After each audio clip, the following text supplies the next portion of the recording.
श्रीशनिकवचं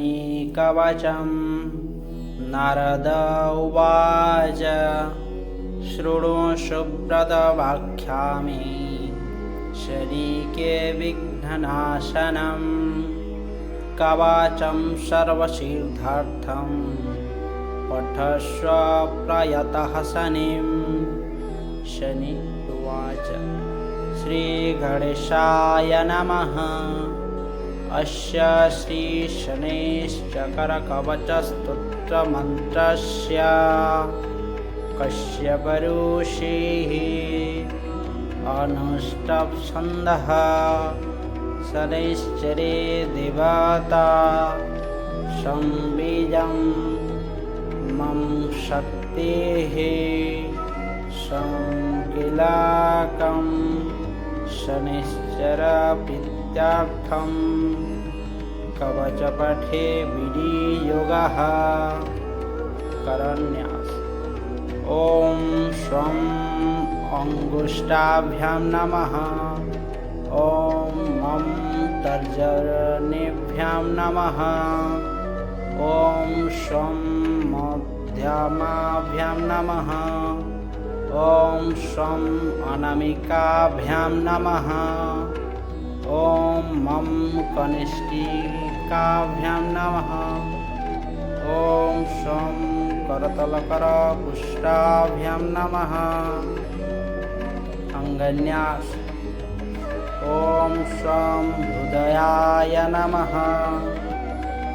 ॐ मम शिरसे स्वाहा। ॐ स्वं शिखायै वश। ॐ स्वं कवचाय। ॐ मम नेत्रताय वश। ॐ स्वं अस्त्राय ध्यान। चतुर्भुजं शनिदेवं शूलधरप्रभुं चतुर्वर्णः समायुक्तं ज्वलतं सर्वतोमुखं कवचं। शनैश्चरः शिरः पातु भालं पातु महाग्रहे। कर्णकुष्माण्डः पातु नेत्रे पातु शिवप्रियः।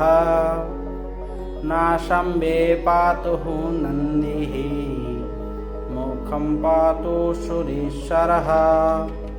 भुजौ पातु खड्गे हस्ते पातु स्तवनः सदा।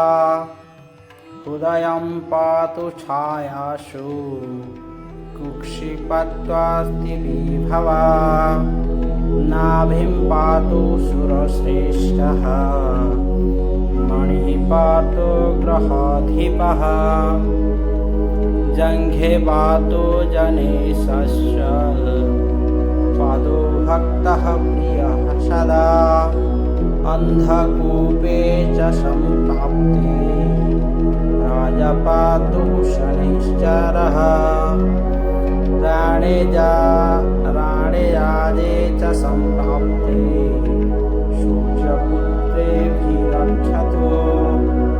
प्रवासे दुर्गमे देशे षड्ग्रामे शस्तु सङ्कटे। जले स्थले च आकाशे भये दुर्गे महाशरे। सर्वदा सर्वकाले च पातु मां सूर्यनन्दनः।